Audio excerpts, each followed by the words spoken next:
Right,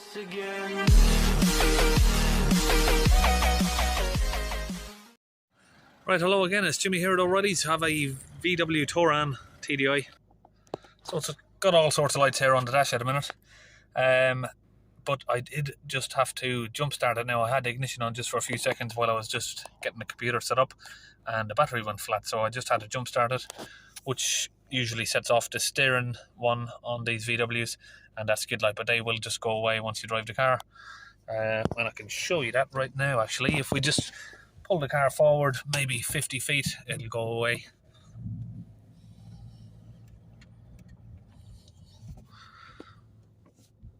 Just get it on a bit of a straight, and I'll just pull it forward.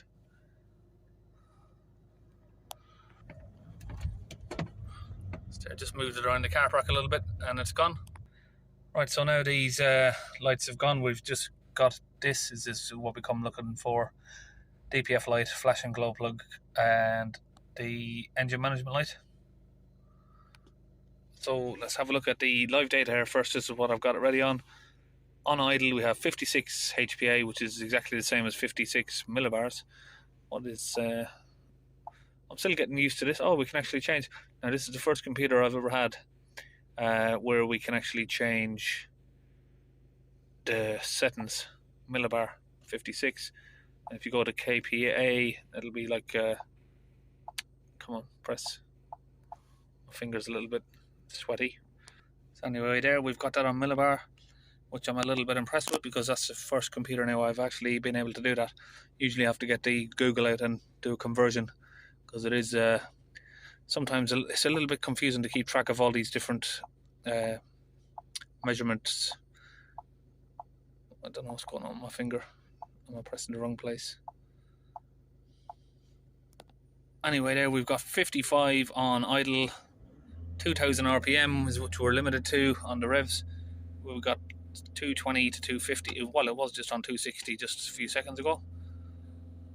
240, 250, 260, around that area. So it's a little bit high.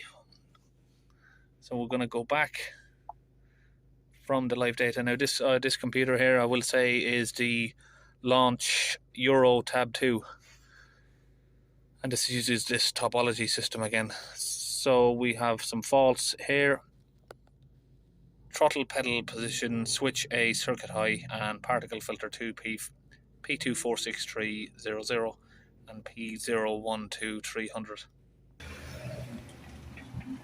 Just pull the engine cover off, pull up the four corners, and we can get this off.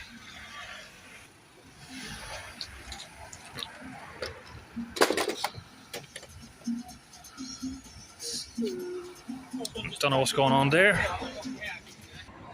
Right, just had a chat with a guy who owns the car. He's had someone try to do some throttle cleaning and replace the injector, and they've put a new one of these on, he said.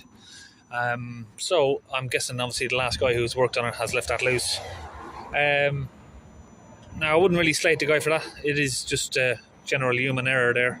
Can happen to anybody. He's probably forgot to plug it in. But now the guy's been driving this around for a week, and now yesterday the flashing coil lights came on, and of course I think maybe this is going to have contributed to the cause of his DPF getting blocked up. So just on the left side of the engine here we have the DPF pressure sensor. Got that top T30 bolt out. Now we're just getting another one out here. This just clamps the hose in place for absolutely no reason. Now we can just pull that clamp off. It's a little clamp there holding the fuel lines, really. I mean, pressure lines. I don't really see the point of it. I mean, once that's even just clipped in on it without any bolts, it clips in on a bracket here. Let me just show you, just like that. I mean, that's never going to go anywhere anyway. But even just a bolt on there, I don't really see why they put so many brackets all around everything. Just make things difficult. But so the one that we need to get into, we need to access this tube, which is going into the DPF. And how do I know that? On these VWs, one of these tubes doesn't even actually go to the DPF. It just runs out to the atmosphere here. If we pull that back a little bit, I can show you. And these cam chain covers coming off. That one just just sits there really. It doesn't really actually go anywhere, that one. Don't know why his cam chain cover's coming off here. Might as well have a look at his cam belt for him while we're at it. Push that back in place. See if it's coming off everywhere. Someone hasn't really done a good job of putting this back together. Got a little clip there. I've just pushed that back into place. Get this clip in over here. The clips weren't back in on the cam cover casing. Okay, so I'm going to use a couple of tools here to get the pipe off. You can see there are all sorts of crystallization on them from my last job there that I've done on that. What was that last car I just done? It was a Jaguar, yeah, Jaguar XE. That's why I got all this AdBlue stuff everywhere. But yeah, we're going to open this pipe up now. So just get that crimped over there, and then slip her down the tube. Then I use my little pry tool here just to get the, it slips directly over the two sides of the tube, and it's a great way to get them off without damaging the actual plastic sensor. So now that's basically off, we can just press the last little bit out. So you've got to be really careful with these. Any sort of little movement or pull on them, you can just snap that plastic, especially when they're old and brittle. They just literally fall apart for no reason.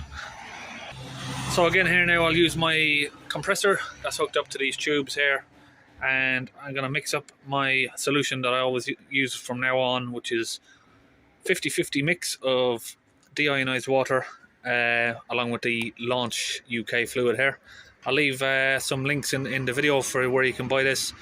So what I do is put 50% of this into my bottle, and then 50% ionized water, deionized water, and that the deionized water will help it oxidize and just help to give a better clean.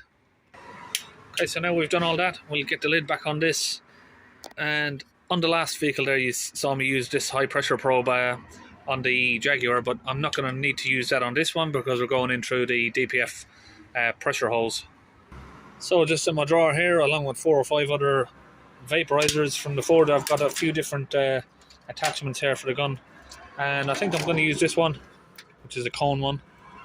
Now of course the gun you can still buy as well on the Launch website, the same as you can buy the fluid here, and it'll all be on the same link.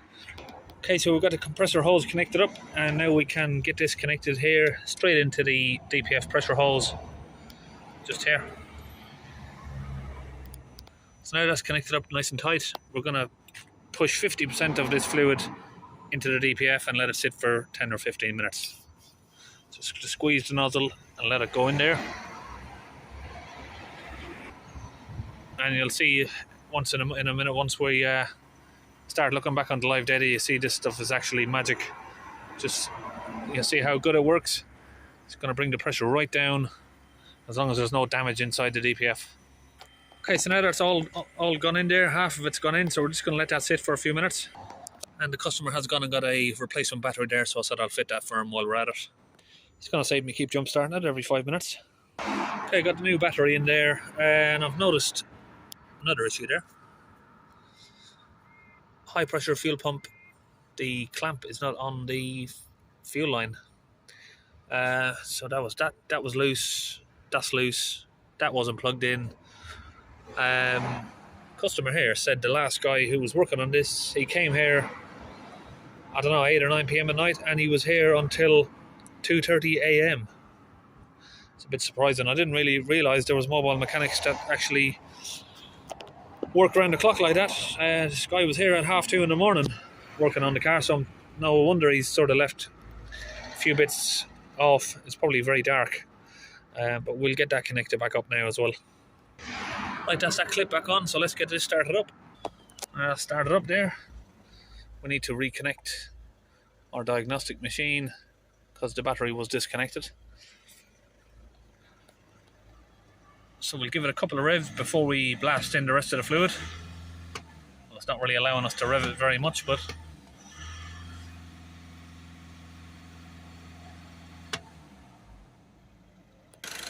we'll get the rest of this in.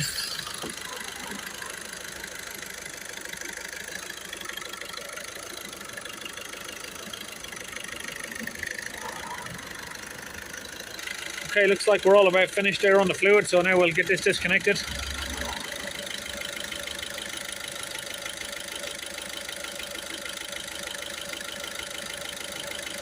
Might need my two hands for this. There we go. Lock that up for a little minute. You get a little bit of that fluid coming back out for a minute.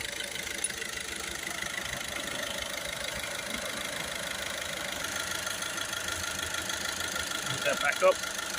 Right, so engine off, and let's get these codes cleared. Enter.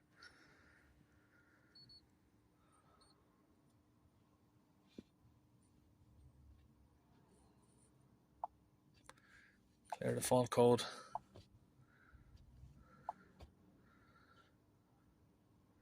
So we're left with just the particle filter soot accumulation now after clearing that. Now we can go back to adaptions. This one. Still gonna get the hang of this computer, obviously. Blockage of the particle filter.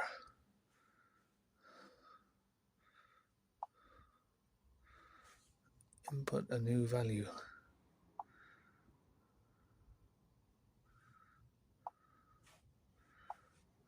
Don't know what happened there. Let's go back. Particle filter initialization.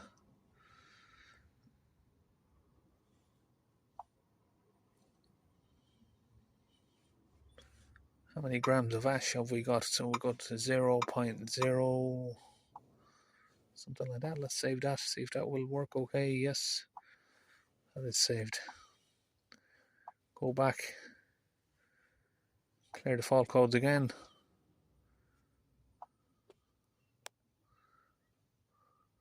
No DTCs. Okay, let's start it up. We should now have no flashing lights.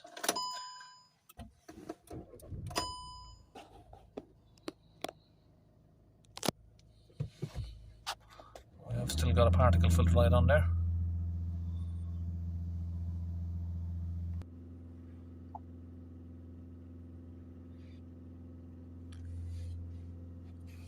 Don't know what's going on with the screen there, sorry. But yeah, we don't have any DTCs, so I'm not sure why the particle filter light's on. Maybe it's trying to do its own regeneration, so we're just going to take it for a drive now. And before we take it for a drive, I've just got the adaptions up there.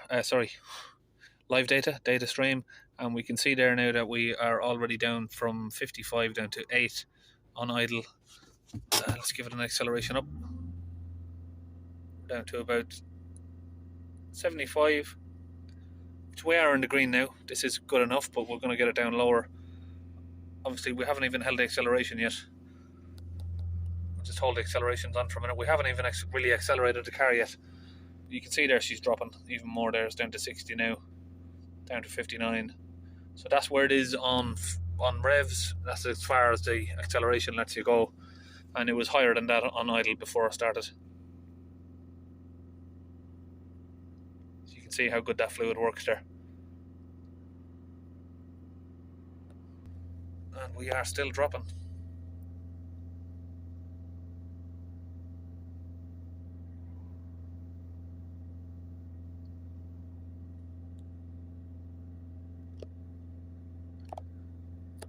The vehicle is actually only just about warming up now because we're just about getting some smoke come out.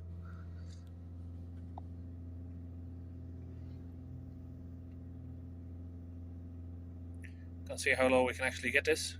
I'm surprised it's actually even come that low there.